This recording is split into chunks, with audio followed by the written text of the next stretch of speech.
Bonjour à tous, je suis Fabrice Bouzon, je suis le responsable d'activité prévention pour la Mutualité française Sud sur le département des Bouches-du-Rhône. Et aujourd'hui, nous proposons une visioconférence sur l'éco-anxiété. Et pour ce faire, nous avons comme invitée et intervenante notre collaboratrice Charline Schmirber. Mais bonjour à tous, moi je suis donc effectivement Charline Schmerber, je vous remercie pour l'invitation et donc je suis psychopraticienne. J'ai été formée à une méthode de psychothérapie qui s'appelle l'analyse psycho-organique et je suis spécialisée sur tout ce qui est éco-émotion, dont l'éco-anxiété et la solastalgie dont nous allons parler aujourd'hui depuis 2019. Alors, je vais juste me présenter rapidement pour vous expliquer aussi pourquoi c'est moi qui suis là et pourquoi je vous parle aujourd'hui de ce sujet. Donc, moi, j'ai été formée, comme je vous disais, en analyse psycho-organique, qui est une méthode de psychothérapie qui fait vraiment le lien entre le corps et l'esprit.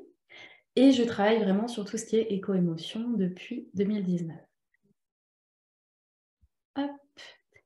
Cet accompagnement, je le propose à la fois en individuel, donc à la fois en présentiel et en distanciel depuis le Covid, et je travaille aussi avec des groupes. Ça peut être des entreprises, des associations à qui je propose des webinaires, des cercles de parole ou des formations. Je peux travailler avec des entreprises qui ont des salariés qui sont en souffrance, des entreprises qui travaillent par exemple dans le développement durable, donc qui manipulent d'assez près la réalité des problématiques environnementales.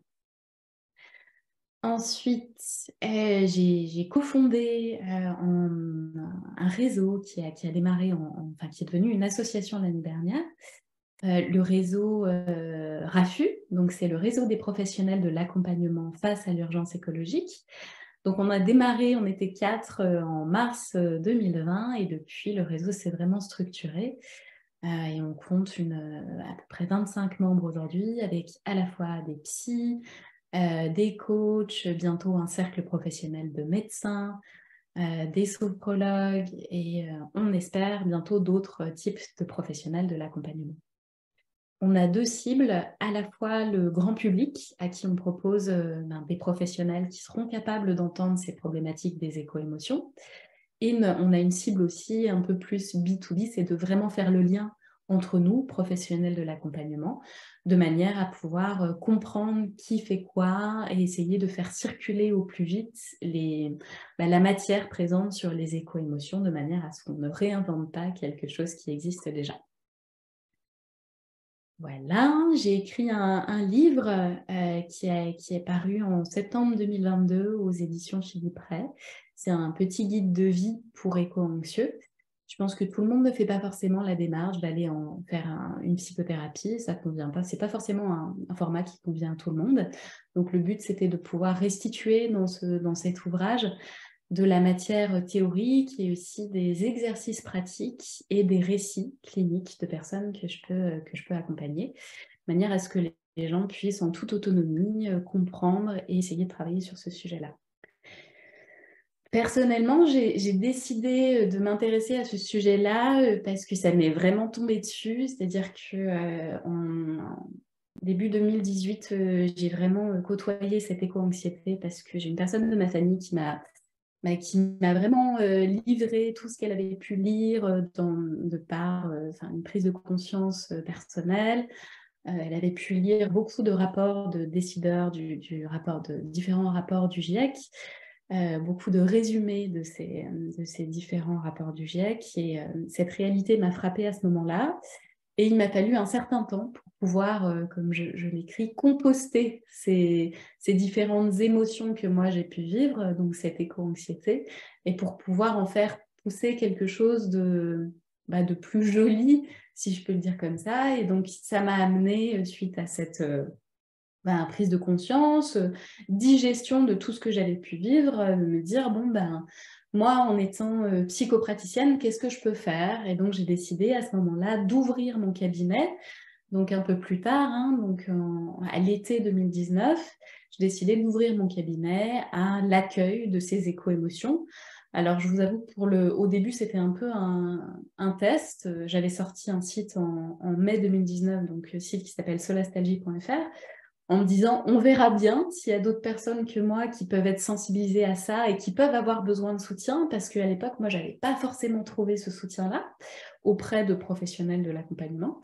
Et il se trouve que, donc moi, mon cabinet est situé à Montpellier, et il se trouve qu'en juin, le 29 juin 2019, il y a eu une grande période de canicule où il a fait à peu près 46 degrés dans un petit village du Gard, donc pas très loin de Montpellier, et ça a déclenché, suite à ça, des appels entrants, c'est-à-dire que j'ai commencé à avoir des gens qui sont tombés sur mon site à l'été 2019 et qui sont venus à mon cabinet pour pouvoir parler de cette éco-anxiété qu'ils pouvaient ressentir. Voilà, donc c'est ça qui m'a amenée à m'intéresser. Moi, c'est déjà un parcours personnel qui m'a amenée à m'intéresser à ce sujet-là, à décider d'ouvrir mon cabinet, et petit à petit, donc ça a généré d'autres formes d'accompagnement, les entreprises, l'association et le petit guide. Voilà pour moi. Oui. Alors attends, Fabrice, je ne t'entends pas. Je vois que tes lèvres bougent, mais je ne t'entends pas. Oui, pardon, le micro est resté coincé. Effectivement, je rajoute la petite touche de la Mutualité française, puisque nous faisons depuis quelques années, nous sommes engagés sur la santé environnementale, puisque jusqu'à présent, on faisait de la santé un peu de manière classique, et la santé environnementale est quelque chose sur laquelle nous nous sommes engagés en tant que fédération mutuelle. Et c'est vrai que l'éco-anxiété est quelque chose qui est ressorti de nos interventions et de nos ateliers, parce qu'on touche du doigt des problématiques sur lesquelles des gens n'ont pas forcément de prise et qui est très anxiogène. Et c'est comme ça qu'on en est arrivé justement à chercher des réponses et qu'on est tombé notamment sur tes parutions. Et voilà, d'où notre envie aussi de proposer ce webinaire, parce que c'est quelque chose qu'on a ressenti auprès du public qui participait auprès de nos actions de santé environnementale. Et on voulait aller un petit peu plus loin. Et aujourd'hui, suite notamment à la crise de la Covid, on a eu une prise de conscience de la santé mentale qui était beaucoup plus aiguë qu'avant. Et ça fait partie maintenant des objectifs de santé publique de prendre en charge ce qu'on va appeler l'urgence de santé mentale, et notamment l'éco-anxiété va en faire partie. Tout à fait. Et par rapport à ce que tu dis, alors je bascule sur la suite, mais effectivement, alors, moi j'ai vu alors à partir en 2019, il n'y avait pas encore grand monde qui était, enfin en France, moi je me suis beaucoup appuyée sur des travaux que j'ai trouvés dans d'autres pays, notamment les pays anglophones, les États-Unis et l'Australie, qui avaient déjà publié, fait des études scientifiques. Il y avait des experts aussi qui avaient commencé à travailler sur ces sujets-là. Mais en France, à l'époque, il n'y avait encore pas grand monde. Ça s'est un peu plus... il y a eu beaucoup plus d'articles dans les médias à partir un petit peu en 2019, mais pas énormément, et plutôt en 2020. Et moi, j'ai vraiment vu un décrochage suite au premier confinement, au deuxième confinement en octobre 2020. Là, on a commencé à recevoir beaucoup de demandes de prise en charge que ce soit à mon cabinet, dans celui de mes collègues aussi.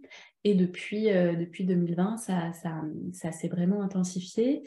Et l'année 2022 a été vraiment une année charnière, je trouve, à travers la publication du rapport du GIEC, le 6e rapport du GIEC qui est paru en 3 volets. Donc à chaque fois, ça a généré des prises de conscience, puisqu'il y a eu des articles de presse qui ont été faits sur le sujet, avec parfois des titres un peu accrocheurs. Donc les gens ont pris conscience et ont pu vivre ce que moi j'appelle un éveil écologique traumatogène, parce que ça peut faire un peu trauma de prendre conscience de tout ça. Et avec l'été 2022 qu'on a vécu, qui nous a touchés tous dans nos corps à travers cette canicule très importante, ça a favorisé des prises de conscience. Voilà. Donc effectivement, je rejoins Fabrice sur l'importance aujourd'hui de pouvoir mieux comprendre et de partager un peu ce sujet de manière à pouvoir aussi proposer des éléments de solution et des éléments de réponse. Alors, j'ai structuré cette petite présentation en 4 parties. La première, ça va être de quoi parle-t-on? Je vais vous expliquer un peu ce que sont les éco-émotions, notamment l'éco-anxiété et la solastalgie, qui sont celles qui sont les plus connues aujourd'hui. Ensuite, je reviendrai sur les caractéristiques et les symptômes de l'éco-anxiété. Ensuite, je parlerai un peu de ce que ça peut provoquer, cette éco-anxiété, quand on la ressent dans le rapport aux autres. Et enfin, je donnerai quelques pistes pour mieux vivre avec cette éco-anxiété. Et on basculera dans une petite partie de traitement des questions que vous pouvez bien évidemment envoyer au fur et à mesure dans le chat et que Fabrice relaiera en fin de conférence ou au moment si c'est pertinent. Voilà. Alors, de quoi est-ce qu'on parle quand on parle des éco-émotions ? Avant tout, quelques statistiques avant d'entrer dans le vif du sujet. Donc aujourd'hui, il y a 75% des Français qui indiquent ressentir de l'anxiété due à l'environnement. 83 se disent intéressés par le sujet de la santé environnementale, dont on parlait juste avant.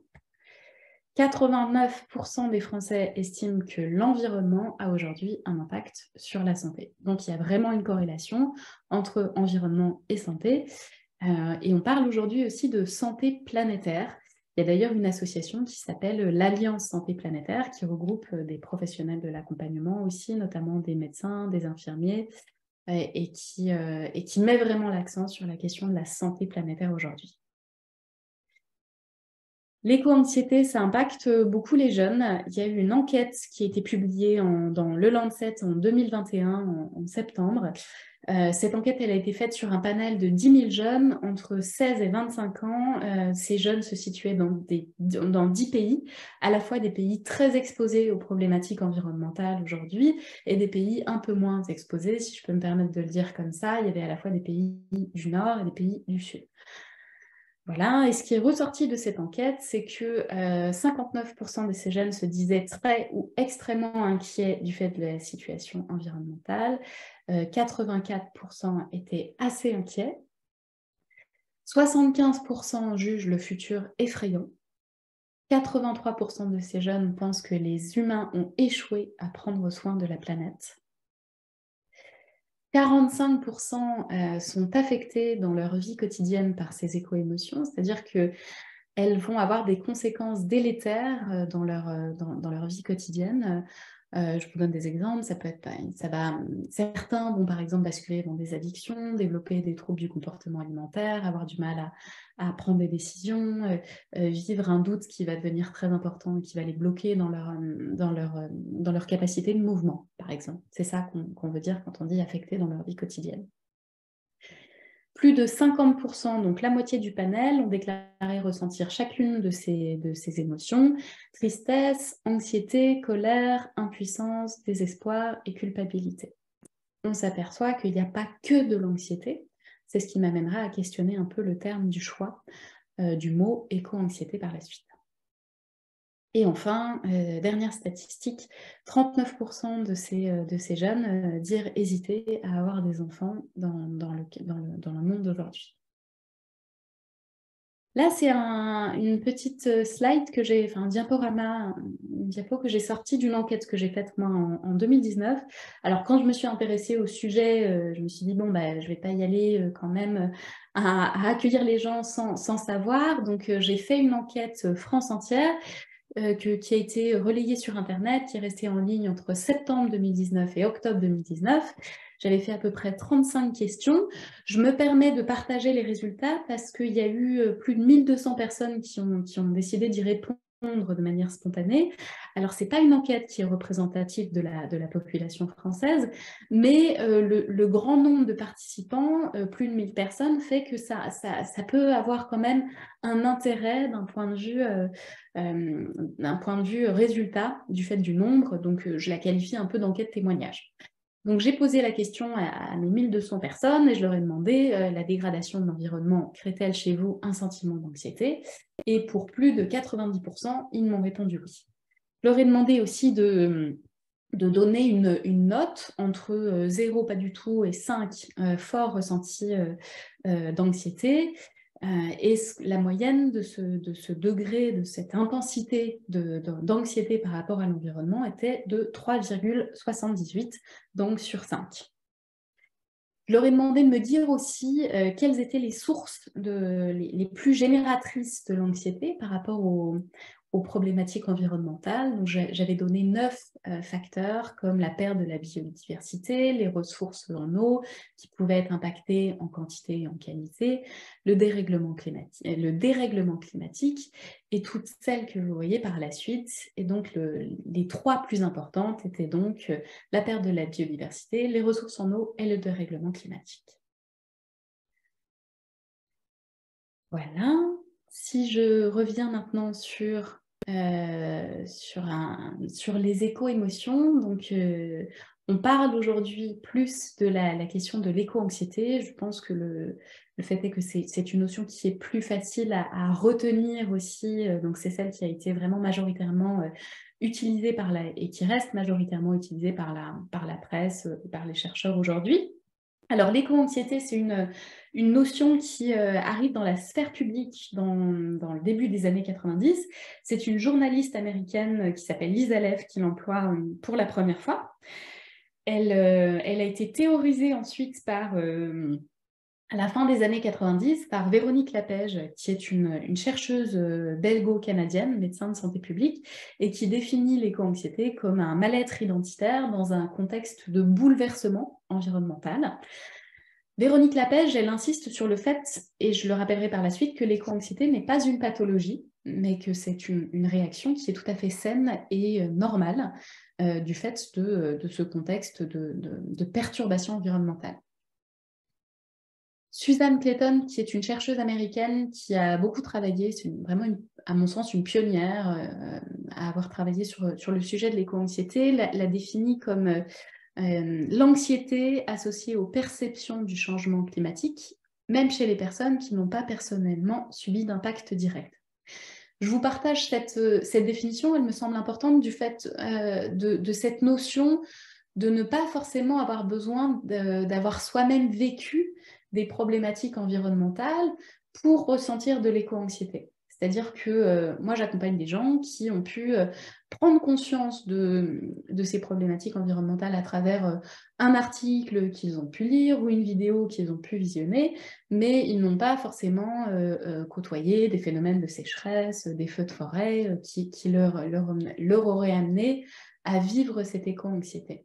Voilà, c'est important de bien percevoir que cette éco-anxiété, elle peut être liée directement à un phénomène qu'on pourrait vivre d'un point de vue météorologique ou climatique, mais pas seulement. C'est-à-dire que prendre conscience de ce qui se passe à travers un article de journal, les informations, ça peut générer cette éco-anxiété. Autre terme, celui qui a été proposé par Glenn Albrecht. Alors, Glenn Albrecht, il est australien. Il a créé ce terme, lui, dans le début des années 2000. Alors, il avait été contacté par des fermiers de la vallée de l'Hunter qui avaient vu vraiment tout leur environnement complètement dégradé par l'installation de mines de charbon à ciel ouvert. Donc, du jour au lendemain, il y a eu des camions qui ont fait du bruit, de la pollution lumineuse. Et donc, ces habitants ne reconnaissaient plus leur terre, ne reconnaissaient plus leur environnement. Et ça a amené Albrecht à percevoir ce mal-être et à créer ce terme de solastalgie, alors qui est fait à partir de la racine latine solatium, qui veut dire réconfort, et de la racine grecque algie, qui est relatif à la douleur. Donc la solastalgie, c'est vraiment la douleur que l'on va ressentir du fait de la perte ou de la dégradation d'un lieu de réconfort. Donc Albrecht, il a créé dans le début des années 2000 avec ce premier type de public, mais il a été amené à faire d'autres types d'études. Donc c'est vraiment un terme qui a émané de rapports scientifiques et qui est aujourd'hui utilisé aussi, moins probablement du fait de la difficulté à se souvenir de ce terme-là. Solastalgie, c'est peut-être un peu plus difficile, bien que plus poétique que l'éco-anxiété. Alors la différence entre les deux termes qui sont parfois employés l'un pour l'autre, La médecin de santé publique Alice Desbioles qui a écrit un livre qui est paru en 2020, l'éco-anxiété. Elle parle de faux jumeaux et je trouve que c'est assez juste. Ce qui différencie l'éco-anxiété et la solastalgie, c'est la temporalité. Pour l'éco-anxiété, il y a une part de projection vers l'avenir. C'est cette projection vers l'avenir qui va amener à ressentir ces émotions un peu désagréables. Alors que dans la solastalgie, il y a quelque chose de plutôt rétrospectif. C'est-à-dire qu'on compare ce qu'on a connu. Si je reprends mes fermiers de la vallée de l'Hunter, ils comparaient cet environnement qu'ils avaient perdu, qui s'était transformé, à l'environnement qu'ils avaient aujourd'hui. Donc c'est vraiment, il y a quelque chose d'une détresse qui est plus rétrospective pour la solastalgie. Donc dans l'éco-anxiété, il y a une part un peu prospective, alors que la solastalgie, c'est plutôt tourné vers ce qui était avant. Voilà pour ces deux éco-émotions. Et donc ça se rattache, l'éco-anxiété et la solastalgie, à ce registre des éco-émotions. Là, je vous donne la définition d'un chercheur finlandais qui s'appelle Panu Pikala, qui a fait des travaux intéressants et commencé à faire des études aussi sur ces éco-émotions. Il est défini comme l'ensemble des émotions, des sentiments et des affects que vont générer les problématiques écologiques. Panu Pikala, il a d'ailleurs mis en place ce qu'on appelle une taxonomie des éco-émotions. Il les définit, il les a classifiées entre émotions plutôt agréables et désagréables. Et donc, on s'aperçoit qu'il y a vraiment un large spectre d'éco-émotions. Va dans ce sens une enquête qui a été commandée par le spécialiste de la téléconsultation qui s'appelle Pierre et qui a été faite par l'IFOP et qui est sortie en septembre 2022 et qui a interrogé un panel représentatif de la population des Français. Et donc, ce qui a émergé de cette enquête, c'est que 72% des Français disent ressentir de la responsabilité. Donc ça fait partie de la première éco-émotion ressentie par les Français. Pour 67% des Français, ils indiquent ressentir une peur de l'avenir et de la motivation. Et enfin, de la combativité et de la colère. Donc c'est les 5 éco-émotions les plus ressenties par les Français. Ce dont on s'aperçoit, c'est que si on retrouve cette notion de peur de l'avenir qui est vraiment caractéristique de l'éco-anxiété, il n'en reste pas moins que les Français sont dans une dynamique d'action et de mise en mouvement, comme le montre la question de la responsabilité, de la motivation et de la combativité. Je vous partage aussi à nouveau une petite diapo qui est extraite de l'enquête que j'avais faite moi en 2019. Donc j'avais demandé au panel, en dehors de l'anxiété, ressentez-vous d'autres émotions par rapport aux enjeux de dégradation de la planète? Et donc j'en ai eu un certain nombre, plus de 83% qui m'ont indiqué ressentir autre chose que de l'anxiété. Donc le top 5 des émotions, des ressentis, étaient la colère, la tristesse, l'impuissance, la peur et l'espoir.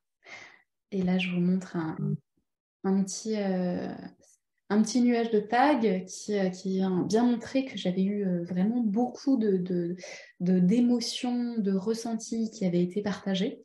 J'avais reçu 175 termes différents pour caractériser un peu cette dimension émotionnelle qui était liée aux enjeux environnementaux. Je les ai classifiés aussi un peu comme le chercheur finlandais dans sa taxonomie des éco-émotions. Et j'ai eu 114 termes que j'ai pu classifier de désagréables, comme la peur, la tristesse, l'inquiétude, la préoccupation, le découragement. Et 61 termes qui pouvaient être plutôt raccrochés à quelque chose d'agréable, de positif, même si j'aime pas trop qualifier les ressentis comme positifs et négatifs, comme l'envie, l'émerveillement et la joie. Et dans mon top 5 des émotions, il y avait de la colère, de la tristesse, de l'impuissance, de la peur et de l'espoir. Et on voit qu'on retrouve la colère et la peur qui étaient dans l'enquête faite par CARE et par l'IFOP en septembre 2022 sur les éco-émotions des Français. Voilà ce que je voulais vous partager déjà un peu pour revenir sur ces termes qu'on entend mais qu'on ne comprend pas forcément, donc qui permet un peu de donner certaines spécificités. Voilà ce qu'il en est un peu des éco-émotions et je vais basculer un peu plus maintenant sur la partie caractéristiques et symptômes de l'éco-anxiété. Alors là, je vais me focaliser un peu plus sur l'éco-anxiété puisque c'est le terme qu'on emploie plus fréquemment aujourd'hui. Alors, qui est-ce que ça va toucher, l'éco-anxiété? Ça va toucher plus les femmes que les hommes, selon les enquêtes scientifiques, majoritairement aussi les jeunes, d'où l'enquête qui a été faite dans le Lancet en 2021 sur ce public de jeunes. Ça va toucher aussi plus les CSP+, les minorités et les peuples autochtones, qui pour certains sont déjà touchés par, là ça va être plutôt une problématique de solastalgie. Et ça va toucher aussi certains métiers comme ceux des agriculteurs, ces personnes qui travaillent, les scientifiques, les personnes qui travaillent dans le développement durable. Donc ce type de population-là va être plus sujet à l'éco-anxiété et à la solastalgie que d'autres. Je vous donne un exemple d'une patiente que j'ai pu recevoir. Alors Lucie, elle a 21 ans. Elle me contacte à l'été 2022 puisque elle a passé un été 2022 assez problématique, comme peut-être vous, moi, du fait des problématiques de sécheresse qui l'a amenée à vivre dans son corps vraiment ces problématiques de dérèglement climatique dont elle n'était pas forcément très consciente jusqu'à présent. Elle a pu, au cours de l'été, consulter les différents rapports du GIEC, les 3 volets qui ont été publiés au cours de cette année 2022, donc du premier semestre 2022. Et elle a aussi vécu un événement assez traumatogène, c'est-à-dire qu'elle habite dans un petit village à proximité de Montpellier, enfin ses parents habitent là-bas. Elle fait ses études à Montpellier, elle fait des études en géographie. Et au cours de l'été, c'était fin juillet, il y a un feu de forêt dans le village où elle a grandi. Donc ça l'amène à vivre finalement, à contacter cette éco-anxiété du fait d'un événement météorologique assez grave, puisqu'il y a un feu de forêt qui brûle à peu près 1000 hectares autour de chez elle. Voilà, donc Lucie, elle arrive un peu avec ça quand elle décide de prendre rendez-vous avec moi. Et elle me partage donc différents types de symptômes, différents types d'émotions par rapport à son état émotionnel. Elle me dit ressentir une inquiétude par rapport à l'avenir, avoir vécu une grande tristesse pendant les vacances. Ça a même touché son corps. Elle a ce que moi j'appelle un peu des maux du corps avec une perte d'appétit. Elle m'avait dit aussi avoir des maux de ventre vraiment liés à cette anxiété qu'elle ressentait. Elle a eu du mal à s'endormir avec des pensées qui tournent en boucle. Elle s'est isolée aussi pendant les vacances, alors que d'habitude, elle passe beaucoup de temps avec ses amis. Elle a été amenée aussi à remettre en question les études de géographie qu'elle a faites, en se disant est-ce que je ne pourrais pas faire autre chose? Est-ce que c'est suffisant? Elle n'a pas eu d'élan pour agir malgré la période des vacances, donc elle a été plutôt dans une posture de sidération, de figement, même si elle a lu beaucoup de choses pour s'informer. Et elle a développé une tendance à tout regarder à travers le prisme de l'écologie. Voilà un peu le tableau, les différents symptômes que je perçois dans le discours au cours du premier entretien avec Lucie. Et ça me permet de vous partager donc, les différents symptômes de l'éco-anxiété. Alors, bien évidemment, on n'est pas obligé de cocher toutes les cases. On peut avoir certains symptômes, mais pas tous. Donc, les éco-anxieux vont avoir des manifestations anxieuses et ou dépressives. Ils peuvent avoir des obsessions écologiques, vivre des ruminations, tout regarder un peu comme Lucie à travers le prisme de l'écologie. Ça peut avoir des répercussions fonctionnelles sur leur vie quotidienne. Ça peut venir toucher la sphère personnelle avec un désir d'enfant qui est questionné, des troubles du sommeil, des troubles du comportement alimentaire qui vont soit se déclencher, soit se renforcer. Ça, on s'aperçoit dans les études que ça touche plus les femmes que les hommes. Et ça peut aussi déclencher ou renforcer des addictions. Ça va toucher plus les hommes. Ça peut toucher la vie professionnelle ou la vie, là, dans le cadre de Lucie, ça va toucher la question des études, avec une perte de sens, une perte de motivation. Vraiment une remise en question des choix qu'on a faits. Et ça peut perturber aussi la vie relationnelle, comme je le vois là, je l'ai vu moi dans le cas de Lucie, avec le fait qu'elle côtoyait moins de ses amis pendant l'été, avec une problématique d'isolement, et ça peut mettre des freins dans la capacité à agir. Voilà pour ce qui est un peu des différents symptômes. Alors, comme je le disais, on n'est pas obligé de tout vivre. On peut avoir certaines petites touches de ces différents symptômes, et c'est ce qui amène à pouvoir donner des différents degrés d'éco-anxiété.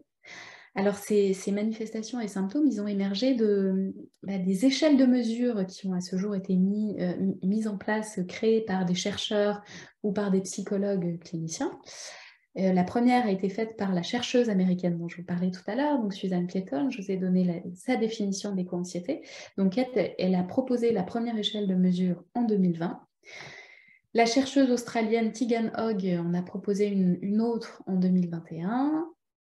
Et nous avons aussi une échelle de mesure française que moi j'ai référencée dans mon petit guide de vie pour éco-anxieux. J'ai proposé de mettre ce questionnaire de manière à ce que les lecteurs, les personnes puissent évaluer un peu leur degré d'éco-anxiété et voir s'ils appartiennent à une classe très, très légère, voire absente d'éco-anxiété, ou à une classe plus importante, 4, 5.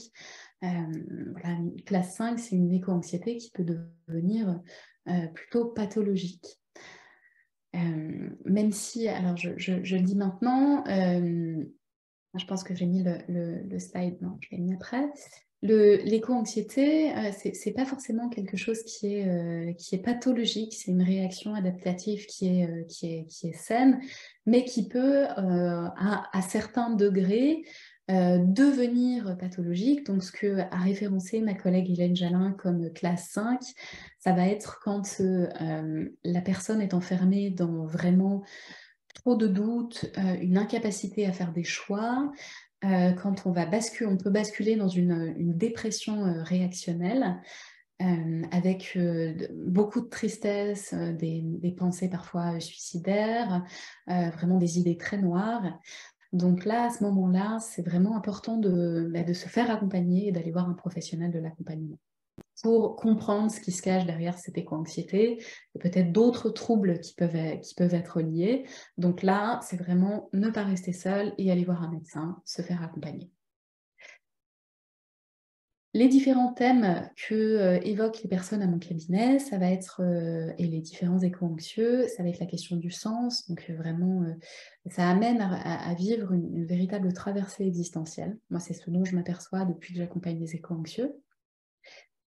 Ils vont questionner énormément l'impact de leur action sur la planète, avec beaucoup de recherches de réduire cet impact-là. Moi, j'ai beaucoup de patients qui ont fait leur bilan carbone et puis qui essayent de voir comment essayer d'avoir le moins d'impact possible. La question des enfants, comme je disais précédemment dans les symptômes, ça va toucher la vie perso. Est-ce que je fais un enfant ou pas? Est-ce que je fais un deuxième enfant? C'est vraiment une question qui peut être au centre chez les femmes, mais aussi chez les hommes. La question de l'incertitude, qui est devenue de plus en plus prégnante depuis la problématique du Covid. Ça va toucher aussi la question de la guerre en Ukraine. Voilà, toute cette notion d'incertitude se retrouve, elle n'est pas forcément évidente à gérer pour les éco-anxieux. Le thème de la mort, puisque on s'aperçoit que c'est ce qui revient, c'est vraiment mis sur le devant de la scène. On est amené à côtoyer les limites planétaires, et finalement la limite la plus ultime, c'est la question de notre propre mort. Donc ça touche encore cette dimension de thématique existentielle et de traversée existentielle qu'on peut être amené à vivre quand on est éco-anxieux. Le rapport au temps, je vous disais que la solastalgie, c'est plutôt quelque chose de rétrospectif, donc on est tourné vers le passé. L'éco-anxiété, c'est plutôt tourné vers l'avenir. Donc là, il va y avoir un gros travail à faire sur le réancrage dans le présent. de manière à, comme je dis à mes patients, ne pas sacrifier son présent par anticipation de l'avenir. La thématique de l'insécurité est aussi très importante. Donc, on va travailler sur le fait de restaurer la sécurité intérieure chez les patients. Et enfin, il y a toute une problématique de ce que j'appelle les liens sociaux, c'est-à-dire les liens avec les autres. Et c'est ce que je développe dans la partie juste après. Ce que je vous ai donc dit, c'est, quand je vous parlais de l'échelle de mesure, c'est que l'éco-anxiété, c'est vraiment pas, c'est pas une pathologie. Et ça, c'est ce qu'a bien indiqué les chercheurs qui ont fait l'enquête dans le Lancet sur l'éco-anxiété et les jeunes. Caroline Hickman, qui est vraiment la co-auteure de cette enquête, qui a vraiment été leader sur ce travail-là, elle dit à la fin, dans la publication de l'enquête, que bien que douloureuse et pénible, l'anxiété climatique est rationnelle et n'implique pas de maladie mentale. Donc c'est vraiment important de prendre conscience de ça. C'est pour ça que moi je préfère raccrocher l'éco-anxiété à la question des éco-émotions. C'est-à-dire que les émotions qu'on ressent, c'est des réactions adaptatives qui sont normales. C'est sain, c'est un message, c'est quelque chose d'informationnel qui nous est transmis, mais c'est pas pathologique. On va ressentir de la tristesse, de la colère, et c'est pas pour autant qu'on a une maladie mentale. Donc c'est vraiment quelque chose qui est là pour nous indiquer qu'on est conscient, qu'on est lucide, qu'on est éveillé. Et c'est pour ça qu'aujourd'hui, les éco-anxieux ne sont pas forcément fans de ce terme-là et préfèrent celui de éco-lucide, éco-clairvoyant, qui est peut-être plus tourné vers l'action et plus valorisant que le terme d'éco-anxiété, qui peut ancrer dans la dimension de la pathologie, alors que ce n'est pas une pathologie. L'éco-anxiété, c'est bien à différencier des troubles anxieux, de la dépression, même si dans le tableau clinique qui est fait de l'éco-anxiété, il y a certaines touches qui peuvent se raccrocher au tableau clinique des troubles anxieux et de la dépression. Voilà, mais c'est bien à différencier. Rapidement, l'éco-anxiété face aux autres, qu'est-ce que ça veut dire? J'ai mis cette petite illustration parce que je trouve qu'elle est assez juste. Ça vient bien dire que parfois on ne se sent pas compris en fait par l'entourage, que parfois on est très très très investi et qu'on a beau essayer d'en parler avec l'entourage, ben, l'entourage ne comprend pas. Et ça va générer chez les personnes qui ressentent cette éco-anxiété un grand sentiment de solitude et d'incompréhension. Et ça, c'est vraiment quelque chose que je perçois chez les personnes que j'accompagne, ce besoin de pouvoir en parler et cette solitude de ne pas forcément trouver l'écho auprès de l'entourage. Et alors pourquoi on n'est pas compris? Parce qu'on vit tous des mécanismes de défense, comme par exemple le déni, dont vous avez peut-être entendu parler. Qu'est-ce que c'est le déni? C'est un mécanisme de défense psychologique qu'on adopte quand la réalité qu'on côtoie elle est trop insupportable. Et donc, le déni se met en place pour nous protéger de ça et pour nous permettre de maintenir un équilibre dans la vie qu'on a au quotidien. Et donc, on va trouver un peu, on va se raccrocher à différentes croyances qui vont nous permettre de continuer à faire avec cette réalité-là, comme par exemple des croyances qu'on entend beaucoup, le progrès technologique va nous sauver, l'humanité a toujours réussi à s'adapter, etc., etc. Donc, ça nous permet vraiment de nous appuyer sur des croyances là où finalement les problématiques climatiques, c'est une question de connaissance. C'est-à-dire que si on regarde un peu le rapport du GIEC, c'est des enjeux assez objectifs. Mais là, vous voyez, le déni qui se met en place, c'est plutôt une question de croyance plutôt que de connaissance. Et c'est tout un système qui se met en place pour nous protéger. Et donc, je tiens à dire que c'est pas forcément, on ne souhaite pas vivre du déni, c'est quelque chose qui se met en place vraiment pour permettre à la personne de continuer à fonctionner. Et il y a une temporalité aussi, c'est ce que j'explique à mes patients, que on n'est pas tous capables de prendre conscience de ces réalités-là, donc il faut accepter qu'il y a une temporalité différente en fonction des individus. Autre mécanisme de défense, alors on vit des biais cognitifs, vous avez peut-être déjà entendu parler. C'est Jean-François Leny, qui est psychologue spécialisé dans la cognition, qui a créé ce terme de biais cognitif. C'est quand il s'agit d'une distorsion que va subir l'information quand elle entre dans le système cognitif ou quand elle en ressort. Alors, je vous donne quelques exemples. On peut avoir des biais d'optimisme. On va avoir tendance à privilégier les bonnes nouvelles plutôt que les mauvaises, donc à se dire qu'on va trouver des solutions. Un autre biais cognitif, ça va être le biais de confirmation. On va avoir tendance à privilégier les preuves qui vont étayer nos savoirs, nos idées, nos croyances. Donc finalement, ça va renforcer nos croyances, comme je vous disais tout à l'heure, c'est plutôt une affaire de croyances plutôt que de connaissances. Donc ces biais de confirmation, ça va nous enfermer finalement dans le système de croyances qu'on a déjà. Voilà, on peut avoir des biais de conformité sociale, où on va suivre les opinions du groupe pour continuer à appartenir au groupe, etc. Et autre biais cognitif, la dissonance cognitive que vous vivez peut-être, qu'on vit tous aujourd'hui, de par le fait qu'on appartient à un monde moderne qui nous amène à vivre différents types de paradoxes. La dissonance cognitive, ça vient de la psychologie sociale, c'est Léon Festinger qui a créé cette notion. Et c'est la tension intérieure qu'on va ressentir quand on va vivre une incohérence entre nos actions, les choix qu'on fait et notre système de valeurs. Je prends toujours un peu le même exemple, mais il me semble assez parlant. Moi, je connais l'impact du système aérien sur la planète. Et ça veut dire que si demain, je monte dans un avion, je vais sentir vraiment quelque chose de désagréable à l'intérieur de moi, une espèce de tension, et c'est ça, la dissonance cognitive. C'est ce ressenti qu'on vit quand on sait que l'action qu'on fait, elle n'est vraiment pas en adéquation avec notre système de valeurs. Voilà. Et c'est ce qui fait que on va avoir du mal à vivre parfois cette éco-anxiété quand on est très conscient vis-à-vis de l'entourage qui peut ressentir du déni, vivre des biais cognitifs. Un film qui met en image le déni, que vous avez peut-être vu, dont on a beaucoup entendu parler, alors il y a déjà quelques mois, c'est Don't Look Up, qui avait été, je crois, relayé beaucoup qui a été disponible sur la plateforme Netflix. Voilà, c'est un film qui met un peu en scène, qui met en image la question du déni. Voilà, je m'arrête là un peu sur la partie théorique pour basculer dans la dernière partie. Avant de vous laisser la parole, je vous donne quelques pistes pour vivre avec l'éco-anxiété.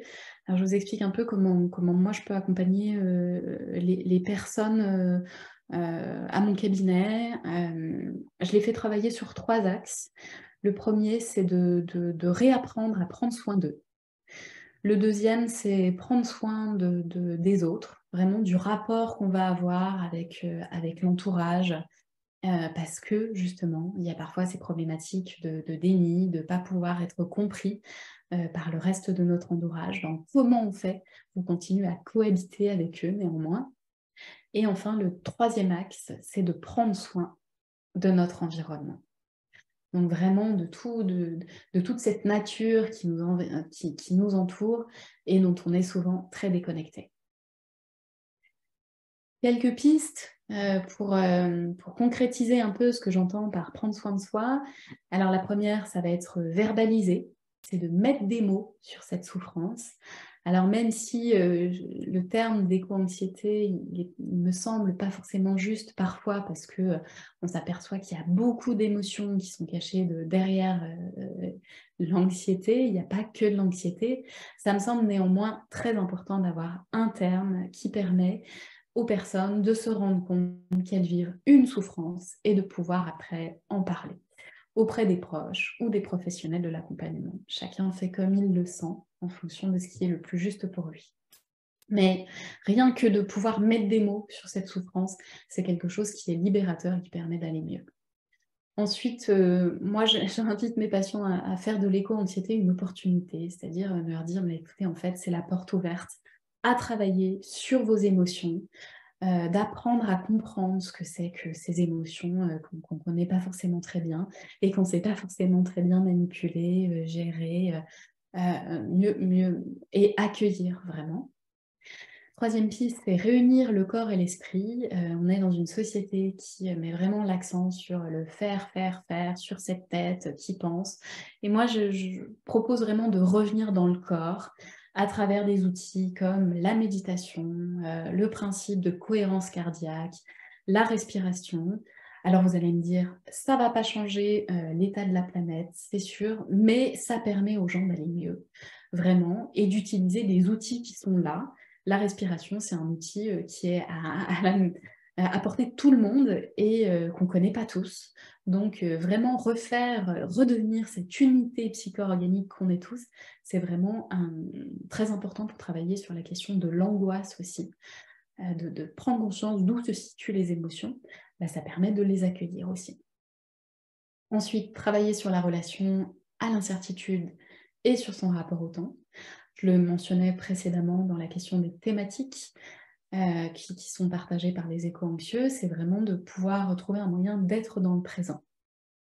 Autre piste, c'est d'intégrer le fait qu'on est dans un système qui est limité. Notre planète, elle a des ressources limitées. Et finalement, si on regarde à travers notre propre prisme, on a aussi certaines limites, dont la plus ultime, qui est la question de notre propre mort. Et je peux inviter quand ça se présente, mes patients à faire vraiment un travail là-dessus, sur apprivoiser la question de la mort, dans ce cadre de thérapie un peu plus existentielle. On fait un travail avec le deuil, accepter de devoir faire face à la mort de certaines choses plutôt dans notre environnement, d'un avenir aussi qu'on pensait et qui risque de se transformer, qui risque d'être différent. Et ça permet de travailler sur la question de la résilience émotionnelle. Ensuite, stimuler l'imaginaire, continuer à rêver, c'est très important. Trouver un engagement qui a du sens pour soi et se mettre en mouvement. Ça, c'est vraiment plutôt axé action individuelle. Parfois des patients qui lancent un peu ce que j'appelle une transition écologique au sein du foyer, qui vont décider de passer au zéro déchet, de réduire la voiture et de plus prendre le vélo, de s'engager aussi dans l'écotourisme, de changer vraiment ce qui est à mesure de leur possible, mais plutôt dans la sphère individuelle. Ensuite, on va travailler sur le fait de lâcher la culpabilité, qui est parfois stérile, pour aller vers plus de responsabilité. Moi, j'oppose vraiment ces deux notions-là. Je pense que la culpabilité, c'est une notion qui nous fait regarder un peu notre nombril, qui est pas forcément un terreau fertile pour faire pousser des jolies choses, là où la responsabilité, ça nous engage à regarder vers les autres et à agir. Et enfin, je pense que c'est très important de pouvoir faire aussi des choses joyeuses, légères, qui font plaisir. Aller au cinéma, aller au théâtre, voir ses amis, essayer de déconnecter de toute cette réalité-là pour vivre des choses plaisantes au quotidien, ça c'est vraiment quelque chose d'important. Autre axe, donc prendre soin des autres, je vous propose 6 pistes. La première, je l'ai déjà un peu mentionnée, c'est accepter que nous avons tous une temporalité différente. Donc, dans le cadre de cette question du déni, parfois le déni se lève, parfois pour certains c'est très tôt, parfois c'est plus tard. Et bien c'est ok, en fait, il faut accepter ça. On est tous différents et faire preuve de bienveillance et de compréhension est très important. Donc, à la place de dire aux autres quoi faire, moi j'invite à essayer d'être un exemple pour les autres, vraiment la preuve par l'exemple, qui peut donner envie après aux gens de changer leur comportement. Ensuite, faire du lien avec d'autres, rejoindre des collectifs engagés, des associations, militer. C'est vraiment s'ancrer dans des actions collectives, aller nettoyer des plages, rejoindre des associations, des AMAP, créer des associations, des patients qui sont dans des collectifs comme Extinction Rebellion, qui font de la désobéissance civile, des choses comme ça. Voilà. Ça peut être des moyens de faire du lien avec des autres et pour se sentir moins seul, parce que souvent ces personnes-là sont assez sensibilisées, donc vont partager un même niveau de compréhension, un même niveau de connaissance par rapport à l'état du monde. Et ça peut faire du bien. Lâcher la mission que l'on peut se donner de faire changer les autres Ça fait le lien avec la temporalité différente. Ce n'est pas votre mission de faire changer les autres. Vous pouvez essayer de leur partager ce que vous savez, mais pas forcément de leur dire quoi faire, et puis de faire une forme de responsabilité qu'ils voient le monde comme vous. Voilà, sensibiliser ces enfants, ces petits-enfants aux enjeux environnementaux à travers des expérimentations ludiques et du temps passé au contact de cet environnement. C'est très important. Et enfin, de manière un peu plus, en prenant un peu plus de distance, c'est important de réfléchir à l'impact de nos actions au-delà de nous. Qu'est-ce qui va être pour les générations suivantes?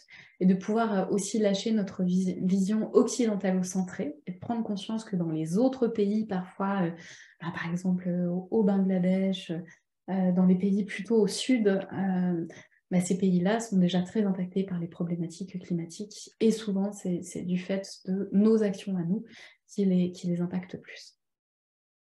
Et enfin, et je m'arrêterai là-dessus, prendre soin de l'environnement, c'est pouvoir reprendre notre juste place dans l'écosystème, redevenir un cohabitant de la Terre, bien comprendre que nous sommes la nature, nous faisons partie de la nature au même titre que les autres espèces.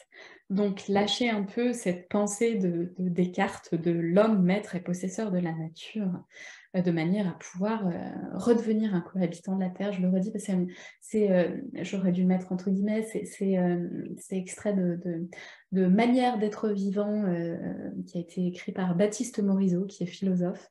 Et je trouve que cette notion est très juste. Donc j'ai à cœur de la réinjecter dans les conférences. Ensuite, passer du temps en nature de manière à renforcer ce sentiment de reliance avec elle. Plus on va passer du temps au contact de cet environnement, plus on va pouvoir développer cette empathie dont parfois les jeunes sont et les enfants peuvent être assez déconnectés parce qu'ils ne connaissent plus la nature finalement. Donc ça va permettre de développer des sentiments plutôt positifs à son égard. S'engager dans des actions concrètes, je le disais précédemment, les nettoyages d'espaces culturels, par exemple, faire de la permaculture, ça c'est pouvoir être au contact de cette nature. Et enfin, retrouver la sensation d'émerveillement qu'ont souvent les enfants et qu'on perd malheureusement parfois quand on devient adulte. Voilà, et ça, au contact de la nature, c'est quelque chose qui se retrouve. Là, je pense qu'on est une période, pour moi, ma préférée, la période du printemps, et de voir tout le changement, c'est quelque chose qui permet de sentir, de connecter avec cette notion d'émerveillement. Voilà, je m'arrête là et je vous inviterai, je m'arrête là sur une jolie citation d'Ashley Kunsolo, qui vient bien dire que l'éco-anxiété et les sentiments qu'on peut ressentir, ça peut être quelque chose qui permet d'agir et qui est important pour mobiliser l'énergie et la conviction pour que les changements vitaux requis se fassent. Voilà, je m'arrête là et il y aura par la suite une petite place aux questions. En tout cas, merci Charline de l'intervention, puisque j'ai appris quelques trucs aussi, hein, on apprend toujours à tout âge. Avant qu'on passe aux questions, je vais même rajouter notre petite expérience personnelle, puisque dans le cadre de nos ateliers de santé-environnement, comme je t'avais dit au début, des notions d'éco-anxiété ressortent. Et finalement, sans connaître ta spécificité métier avec le côté psycho, on arrivait un petit peu sur les mêmes préconisations sur la fin, comme quoi le bon sens, on se rejoint tous, sur le fait qu'il y avait des moyens d'action. C'est-à-dire qu'il ne faut pas rester seul face à cette anxiété, et que finalement, on a tous, à plus ou moins niveau, des moyens d'agir, et que ce moyen d'agir est aussi un moyen de lutter contre l'anxiété. Notamment, on conseillait à tous comme tu as dit, d'aller vers des engagements, de ne pas se retrouver seul, de rejoindre des groupements, des associations qui militent là-dessus. Ça peut être des groupements plus politiques, plus militants, plus engagés. Ça peut être aussi des groupements de parole, de discussion, d'échange, d'apport d'idées. Il y avait aussi tous les petits gestes du quotidien. Ça, c'est quelque chose en santé environnementale qu'on met en avant, parce qu'à chaque fois, on entend dire que le petit geste du quotidien, il sert à rien face à l'énormité de la tâche. Et en fait, non, on explique que toute personne, le petit geste, s'il est multiplié par tant de citoyens, ce petit geste devient quelque chose à la fin. Donc, on remet un petit peu notre capacité en tant que petit être humain. On a tous une petite capacité de faire, et c'est toujours ça de gagner qui s'additionne avec celle du voisin qui va s'y mettre un jour ou l'autre, et aussi de propager, entre guillemets, un petit peu la bonne parole et les bons gestes. On va passer aux questions. Donc, il y a Olivier qui te demandait s'il était possible de diffuser une diapo de ton PowerPoint en laissant tes coordonnées, bien entendu. Je voudrais la diffuser sur Facebook. Voilà, jusqu'à ce que oralement tu autorises à ce qu'on diffuse des informations que tu as projetées tout en laissant tes coordonnées dessus. Oui, bien sûr. Alors, je ne sais pas de quelle diapo il s'agissait. Euh, Bon, la question elle est valable pour toutes les diapos, je pense. oui, alors il y a juste une, si c'est la diapo avec l'illustration, il faudrait que je vous donne le nom de l'auteur. C'est pas moi Ah qui ai oui, fait celle avec l'illustration. oui, le dessin, effectivement. Voilà, que je vous donne parce que c'est important de pouvoir citer la source. Mais sinon, oui, bien sûr, vous pouvez utiliser toutes les diapos, il n'y a aucun problème. Les supports, ils sont là pour sensibiliser, pour faire que ça puisse circuler. Donc, avec plaisir. Voilà, petit conseil à ceux qui font circuler des informations, toujours mettre la source, puisque malheureusement sur Internet, il passe souvent tout et n'importe quoi, et c'est toujours important quand on voit une information qui nous fait de l'œil ou qui nous intéresse, de bien contrôler sa véracité et son origine. Ça, c'est mon petit côté un petit peu santé publique, où on est obligé des fois de bien vérifier ce qu'il diffuse. Une petite question, toujours d'Olivier, sur sa fille, qui a un grand problème en tant que papa, je le comprends complètement. Il essaie d'expliquer à sa fille de 9 ans de faire attention à sa consommation d'eau pour les douches et il se demande s'il y a des jeux ludiques qu'il pourrait utiliser pour lui faire prendre conscience de sa consommation d'eau. Alors, un outil, moi, que j'utilise, ça peut être de mettre un timer, de faire un petit jeu, de mettre un timer et puis, enfin, un petit chronomètre et puis d'essayer de battre petit à petit Le le record. record du chrono pour rester le moins longtemps dans la douche et puis voir comment ça se passe. C'est vrai que c'est pas évident de mettre la Non, dimension ludique là-dedans, mais ça peut être un outil. Voilà. moi, Si vous... je peux Ouais. donner deux petits conseils parce qu'on parle aussi dans nos ateliers santé environnementale de la consommation d'eau, hein, puisque c'est devenu plus qu'une ressource maintenant. Alors la première blagounette, ça serait de dire de limiter la capacité du chauffe-eau, que les douches froides, cela s'arrête très rapidement. Mais après, il y a un petit conseil qui est donné pour tous les jeunes, en fait, notamment les ados qui ont tendance un peu à prendre des douches à rallonge. C'est finalement essayer de trouver une chanson qui nous plaise. Les chansons font globalement toutes à peu près 3 minutes. Et de soit se mettre la chanson en faux, soit chanter sous la douche, hein, parce que beaucoup de chansons. Et finalement, de se dire que quand on atteint la fin de la chanson, c'est la fin de la douche. Voilà, il y a cette petite astuce qu'on donne en économie d'eau, entre guillemets, c'est de ne pas dépasser la capacité d'une chanson classique qui tourne autour de 3 minutes. Alors, après, nous avons... Tu auras appris quelque chose. Mm. Mélina qui nous demande s'il existe des outils ou des professionnels pour faire un travail sur le deuil de l'avenir. Alors, deux éléments. Alors, le travail sur le deuil, il y a deux modèles qui sont utilisés. Le modèle que vous connaissez peut-être le plus, c'est celui d'Elisabeth Kubler-Ross, qui était une psychothérapeute helvético-américaine qui avait qui a mis en place vraiment un modèle avec différentes étapes. Elle avait travaillé en soins palliatifs. Et donc, elle a côtoyé des gens qui apprenaient la question de leur mort prochaine, de cette réalité-là. Et donc, elle a développé un peu ce modèle où on passe par différentes phases émotionnelles, comme le choc, la sidération, le déni, la colère, la tristesse, pour aller finalement jusqu'à l'acceptation, en sachant que c'est un modèle, c'est pas linéaire, on peut passer par certaines phases et pas par d'autres. Donc ça peut être un moyen de travailler sur la question du deuil, en fait. Déjà, de prendre conscience de dans quelle phase est-ce qu'on est, de faire attention vraiment à ces différentes émotions qu'on peut ressentir, et bien comprendre que c'est pas quelque chose qui se termine. C'est-à-dire que ça me fait... je cite souvent cette anecdote d'une de mes patientes qui est arrivée en me disant: écoutez, Charline, je ne comprends pas. Je pensais être passée par tous les stades, la colère, la tristesse, le marchandage et l'acceptation, et voilà que je suis à nouveau en colère.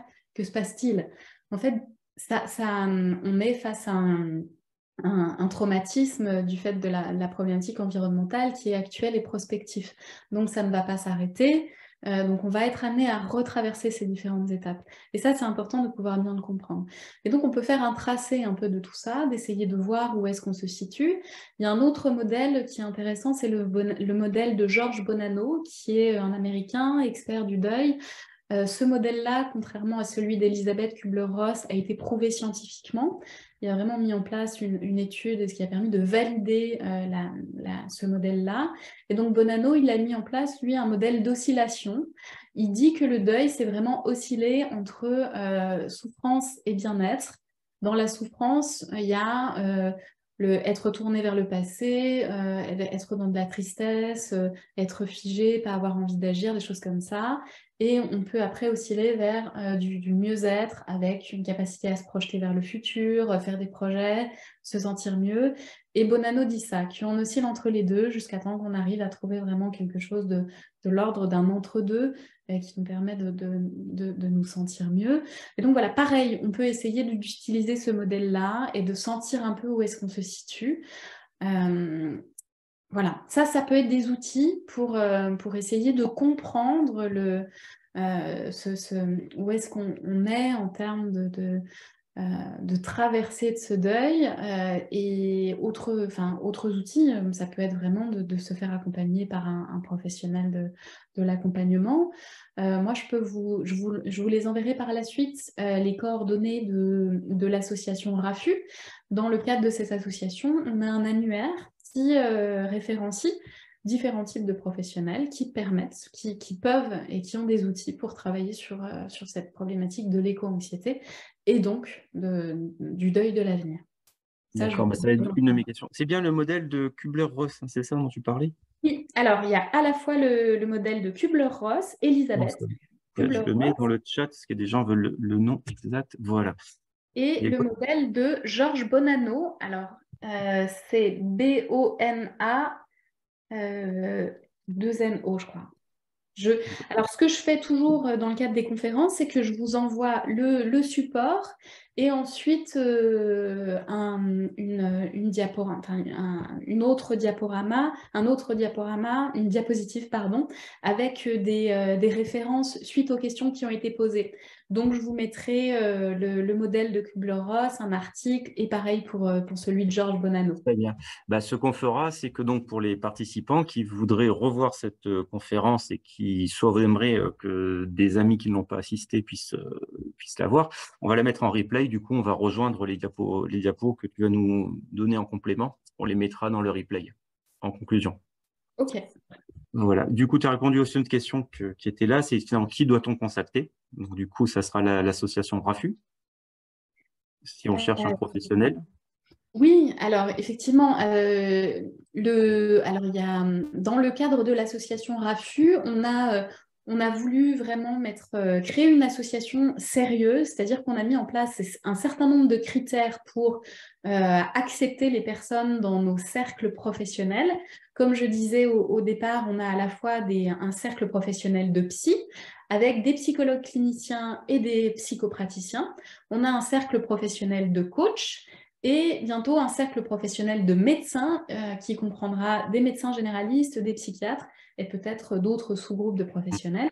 Et donc, c'est vraiment des gens qui ont candidaté, qui ont passé des entretiens. Donc, c'est des personnes alors, bien évidemment, on ne va pas dans leur cabinet pour voir comment ils travaillent. Donc, notre capacité de recommandation, elle n'est pas à 100%, mais je peux néanmoins garantir du sérieux des personnes qui nous ont rejoints.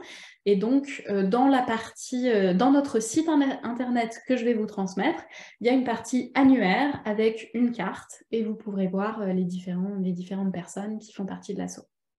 Super. Une dernière, pas vraiment question, mais rajout effectivement des tas de faits qui ne va pas dans le positif, en tout cas, c'est que la notion de la guerre en Ukraine, hein, qui est arrivée entre-temps, qui est à la fois un désastre humain et écologique, hein, puisqu'effectivement, toutes les guerres a tendance à dévaster le paysage, mais en plus, il y avait d'ailleurs un reportage, je ne sais pas si c'était hier ou avant-hier, qui parlait de tous les composés chimiques que les armes vont déposer dans les sols et polluer durablement les champs et les nappes phréatiques locales. Se rajoute effectivement à l'éco-anxiété actuelle. Donc, c'est vrai qu'il y a beaucoup d'éléments comme ça qui sont très marquants en plus très médiatisé, ce qui fait que quand on veut un petit peu souffler, c'est dur d'y échapper, hein. Donc, je ne sais pas si tu as un petit conseil à donner en complément de ce type d'événements qui peuvent se rajouter déjà sur une anxiété un petit peu de base. Alors, je dirais 2 choses. Déjà par rapport à ce que tu dis de cette notion de guerre en Ukraine, c'est, dans le enfin, je reviens sur l'enquête que j'avais faite en 2019. J'avais posé la question de en dehors de l'environnement, est-ce qu'il y a, quels sont les différents facteurs qui peuvent générer ou accroître cette anxiété que vous pouvez ressentir?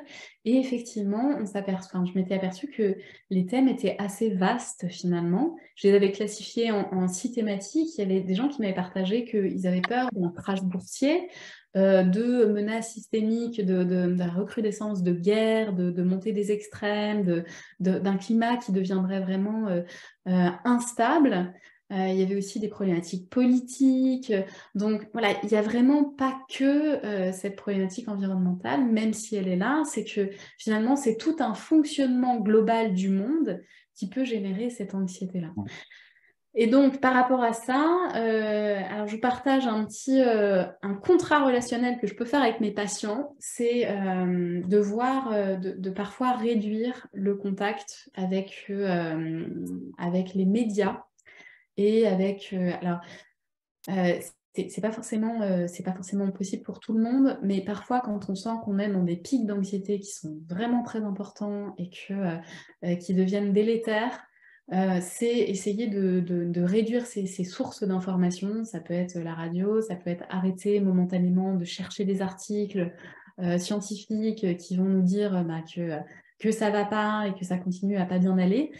Souvent, je dis à mes patients, c'est pas vous enfermer dans du déni, mais comme le dit Clive Hamilton, il y a un déni qui est quand même nécessaire, sinon on devient fou, quoi, parfois. Donc il y a un déni qui peut préserver les personnes.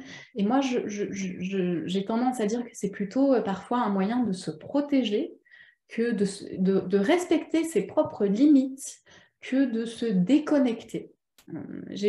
Ma première patiente avec laquelle on avait monté ça m'avait dit, ah ben, je vais faire une détox médiatique. Moi, j'aime bien ce terme. Voilà, c'est pouvoir se mettre un peu là-dedans, de se dire, bon, ben, de manière temporaire, je vais faire un peu de détox médiatique et puis je vais aller côtoyer d'autres choses, aller à l'extérieur, voir des amis, faire des choses plutôt légères qui font du bien et qui permettent un peu pas de dire que ça n'existe plus, cette réalité-là, mais de nourrir des émotions plutôt agréables à l'intérieur de soi.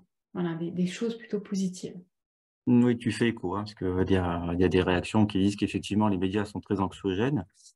Je vous rajouterai un petit truc aussi, c'est pour la compréhension des fois de l'anxiogénité des médias, c'est que malheureusement, pour côtoyer des gens de la communication, il faut savoir que les médias, quels qu'ils soient, tout format confondu, fonctionnent avec un système d'audimat, tout simplement, et que malheureusement, le malheur fait vendre, et que donc des fois, les titres les plus anxiogènes, bah, ce sont ceux qui rapportent le plus d'audimat, et des fois, il y a donc une surcouche qui est faite incidemment pour inciter les gens à aller plus vers ce type d'article. Donc, il faut bien comprendre ça, c'est que des fois, le tableau est noirci volontairement par la surcouche médiatique. Et donc, par rapport à ce que tu dis, oui, il faut prendre du recul. Et ça revient aussi à ce que j'ai dit tout à l'heure par rapport à bien vérifier ses sources. Et qu'il faut aller chercher des sources d'informations contradictoires qui se relisent. Il faut prendre le temps et rester objectif et ne pas se noyer finalement dans toutes les mauvaises nouvelles qui arrivent dans tous les sens avec des gros titres à sensation. Voilà, ça, c'est mon petit conseil. Je pense qu'on va pas tout à fait tarder à arrêter parce qu'on a bien dépassé. Merci à tout le monde d'être venu à notre conférence.